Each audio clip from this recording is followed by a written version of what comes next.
ہر ایک نئی چیز اچھی معلوم ہوتی ہے مگر دوستی پرانی ہو اتنا ہی عمدہ اور مضبوط ہوتی ہے۔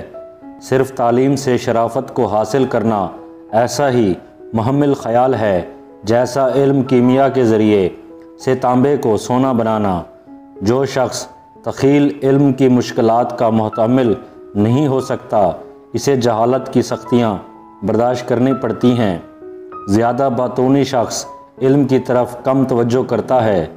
جھوٹ بولنے کا نقصان یہ ہے کہ اگر اس کے بعد تو سچ بھی بولے گا تو کوئی شخص تیری بات کو باور نہ کرے گا۔ حسن صورت بغیر حسین سیرت کے اس پھول کی مانند ہے جس میں خوشبو نہ ہو۔ کسی کے عیب مت تلاش کرنا کہ دوسرا تیرے عیبوں کو تلاش نہ کرے۔ کوئی بھی شخصیت اس وقت تک عظیم نہیں بنتی جب تک کہ اس میں پاگل پن کا خمیر نہ ہو۔ غصہ ہمیشہ بے وقوفی سے شروع اور شرمندگی پر ختم ہوتا ہے۔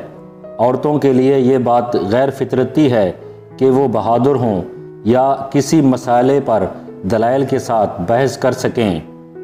فضلیات کے لیے صرف اس قدر جان لینا ہی کافی نہیں ہے کہ وہ کیا شے ہے بلکہ اس سے زائد چیزوں کی ضرورت ہے۔ غربت انقلاب اور جرائم کی ماں ہے۔ اظہار کے سلسلے میں مناسبت اور ہم آہنگی قائم رکھنا بہت بڑی بات ہے۔ کوئی اگر تیرے حق میں بدی کرے اور تو کسی کے حق میں نیکی کرے تو دونوں باتوں کو فراموش کر دے۔ خاموشی سے سب سے زیادہ آسان کام اور سب سے زیادہ نافع عادت ہے۔ ایسے شخص سے رغبت رکھنا جو تجھ سے پہلو تہی کرے معجب ضلالت ہے۔